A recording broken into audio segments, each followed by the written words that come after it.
नमस्कार मित्रांनो, सीड्स किचनमध्ये तुमचं मनपूर्वक स्वागत। आज आपण पाहणार आहोत गोलिम घालून वांग्याची भाजी।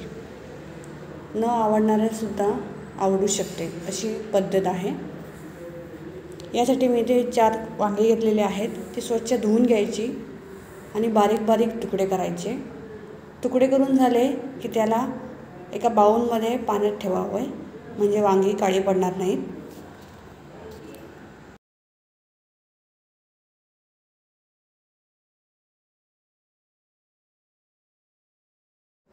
इथे मी 2 चमचे तेल घेतलेलं आहे।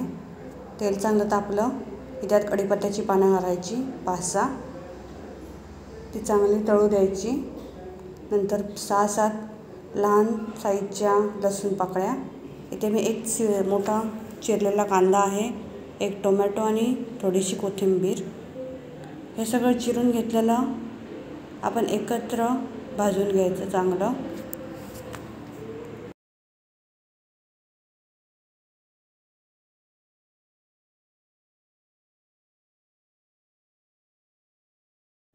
इथे मी मूठभर शेंगदाणे घेतलेले आहेत।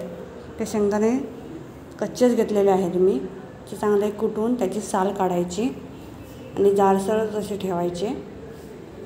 अर्धा चमचा हळद घेतलेला आहे। हळद चांगली भाजायची। नंतर 1 चमचा मसाला, आपला घरगुती मसाला चांगला भाजला। नंतर त्यात बारीक गोलिम टाकायचा। 1 वाटी टाका किंवा अर्धी वाटी, तुमच्यानुसार आहे। गोलिम टाकल्यामुळे भाजीला चांगली चव येते।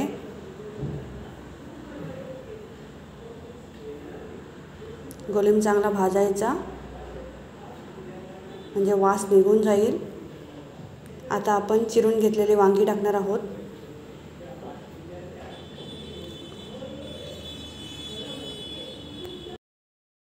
इथे 1 चमचा मीठ टाकत आहे चवीनुसार, तुम्ही कमी जास्त टाकू शकता। हे चांगलं मिक्स करायचं आणि इथे 1 ग्लास पाणी घालत आहे मी। हे चांगलं 10 मिनटं किंवा 15 मिनटं शिजू द्यायचं। कोकम घालायचं